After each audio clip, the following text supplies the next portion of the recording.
Hello, my name is Lodhi and I've been teaching Ielts to students around the world for the last 7 years.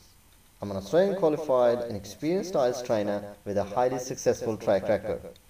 My online sessions have been greatly valuable for Ielts academic and general training candidates.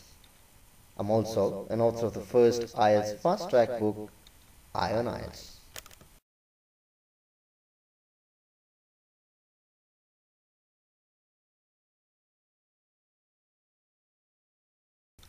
Listening is a complex process which involves information processing, use of strategies, and contribution of different factors influencing comprehension such as text, speaker, task, and listener. You'll be handling multiple tasks simultaneously, which requires an immense concentration and attentiveness. You can strategically handle these tasks with various strategies. Let's have a look at the first strategy for IELTS listening, making a study plan. Procrastination is one of the key reasons students get a lower band score.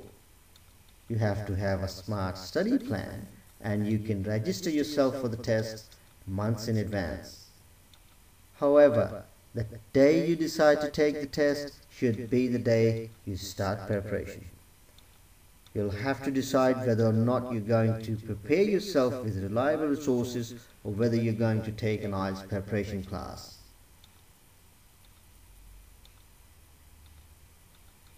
I suggest in order to get the best results, you should do both. If you cannot afford to take a preparation class, make sure you choose an IELTS book that has explanatory answers. You can also consider having a tutor. Another reason students do badly in the IELTS is that they have a very limited vocabulary. You can overcome this dilemma by creating a blank dictionary and track all the new words you learn along the way. You can use a notebook, or an address book would be a better choice because it's separated into letters. For each new entry, write the word and use it in a sentence. At the end of each week, you should write a short essay using as many of the words as you can.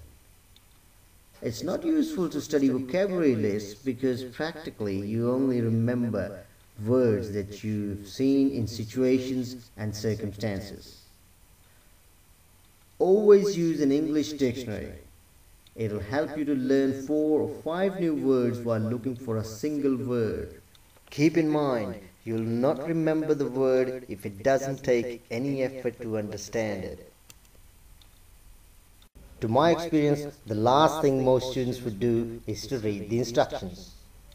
If you fail to completely understand or demonstrate that you've understood the instructions, you may get your answers wrong even though you understood the question.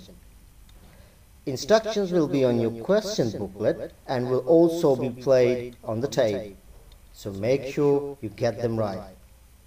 For example, if the instructions for the question say write no more than 3 words and you answer in 4 or more words, your answer will be considered wrong because in essence you did not answer the question by not following the instructions. The reason for this limit is quite simple and obvious. There is not enough space for more than 3 words on the answer sheet. Articles a and the count as 1 word. One of the key strategies for IELTS listening is to predict some of the information you require to answer the question. To apply this strategy, you need to read through the questions first. This is extremely important as it gives you time to carry out some prediction on what information they are asking for.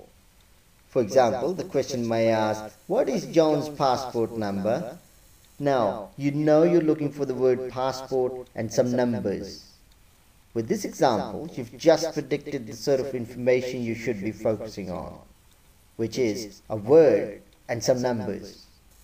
Predicting the words you might hear becomes much easier if you can work out the word variables. The variables are those words and situations in a possible answer that can vary or change. It's a vital strategy to underline significant or important words in questions. It helps you to recognize these keywords during listening. Conversations and dialogues in the listening tape might be excessively fast for you, and you probably miss some important words before you realize it. Your underlined words will help you to identify these words in a rapidly spoken dialogue. You can underline words while you read through the questions before you listen, but you make sure you focus on the whole question as you listen. If your problem to understand the conversations continues, you can think of possible synonyms for the words you have underlined, as you'll often be hearing related words for the words in questions. During the listening test, you're often listening for targeted or specific information. As you'll be reading the questions and listening to the tape at the same time, which is not an easy task, it's important for you to read ahead as much as you can. This will allow you to listen for specific information to answer the questions.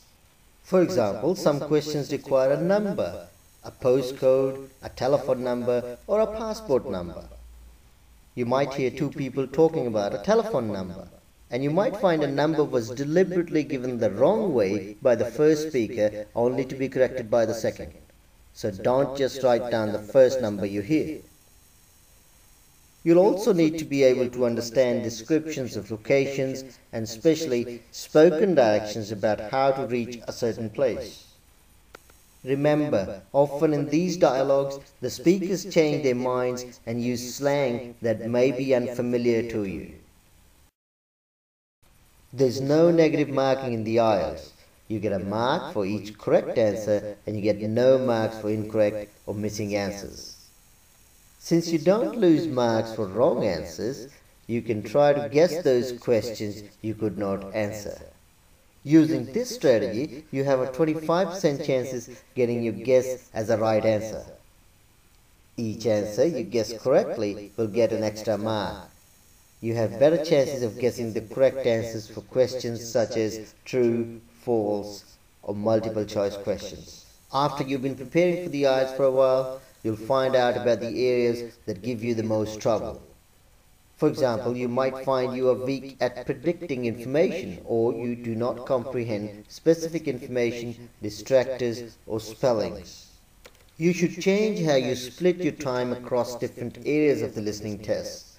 If you're taking an Ielts preparation class, ask your teacher to bring in extra homework help on problems like these. If you're studying by yourself, find a good Ielts book in the library. You'll write your answers on your question booklet as you listen and transfer them onto the answer sheet in 10 minutes given as transfer time. Make sure you transfer your answers to the answer sheet. You'll be marked by answer sheet and not by what you write in the question booklet. Any correct answer which is not copied to answer sheet will not be marked, and you'll get 0 mark for that. Make sure you write your answers on the correct answer sheet. Both the listening and reading answer sheets are on the same piece of paper. One side is for listening answers to be transferred, and other side is for reading answers. And it's quite easy to mistakenly write answers on the wrong side of the answer sheet. So make sure it says Ielts listening answer sheet, not Ielts reading answer sheet. It's important to familiarize yourself with the Ielts answer sheet because it has a particular composition you need to be familiar with. Make sure what's printed above the table with answer numbers 1 to 40. Ielts listening answer sheet or Ielts reading answer sheet.